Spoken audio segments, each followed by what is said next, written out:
Hello, my name's Greg, and this is A Farmer's Perspective. It's brought to you by Farmers to You, a company I founded that's an online farmers market here in Vermont, serving Boston.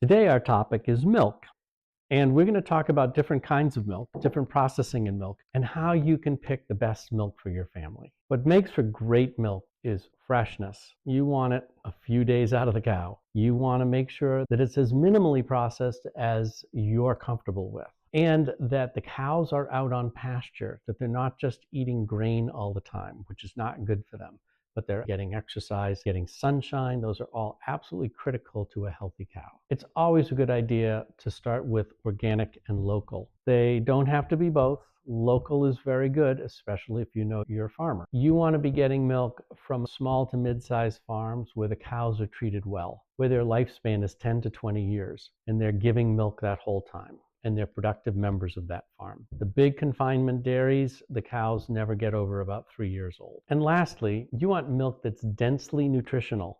That has to do again with how much processing is done. So let's start. At the top of the list, because there's no processing at all, is raw milk. Now, raw milk is raw because it's not pasteurized and it's not homogenized. It comes straight from the cow into the bottle, into your kitchen. There's one caveat though. Raw milk has to be extraordinarily fresh, and the farm you work with needs impeccable hygiene around milking and bottling and everything else. It's gotten better because now it is regulated a little bit more, and there are inspections, and the milk has to get tested. But still, you need to know your farmer. You have to have a very close relationship, looking them in the eye and knowing that they really are doing top work in terms of hygiene. So after raw milk, cream top, non-homogenized, lightly low temperature pasteurized milk is what I consider to be the gold standard. This is from our dairy, Stratford Organic Dairy. They're about 20 miles down the road. Earl and Amy are really incredible dairy folks, and their sons do an amazing job on that farm. Their cows are Guernsey cows, so it's an older breed, which is good. Much better milk, extremely fresh. This was probably roaming around on a pasture in the belly of a cow 4 days ago. Also, there's going to be no growth hormones, no antibiotics. The nutritional value of this milk is extremely high. So this is the milk to get, especially with young children. When I talk to kids and they try this milk, their comment is, it tastes like a milkshake, which means they're going to drink it. So next along the line would be whole milk that is homogenized and pasteurized. And if you can get it low temperature pasteurization from a local and organic dairy, that's even better. Again, you'll get a higher level of nutrition in the milk. However, the homogenization is going to make it harder to digest for many of us. It might make you feel a little bloated and a little gassy. It might also cause some people to feel congested and get some inflammation and swelling. It's because when they homogenize milk, they're smashing together the fat and the protein molecules so it doesn't separate.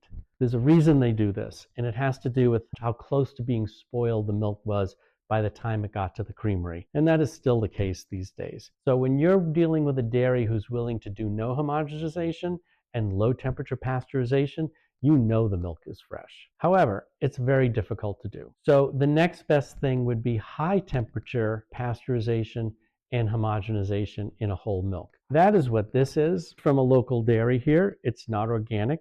It's good milk. It is from Holstein cows, which are bigger, lower fat content. Matter of fact, they have to add cream back to this to get to the 3% for whole milk.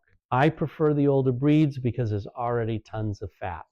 In this cream top milk, sometimes you can get 5-6% fat and this much cream on it. So last, I'm going to talk about ultra pasteurized, either organic or non-organic milk.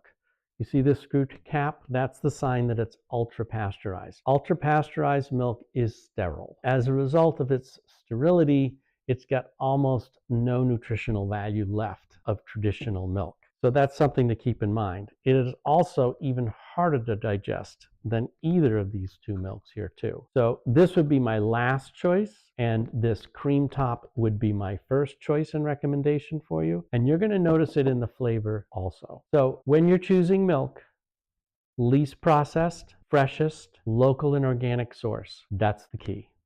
Thanks for listening.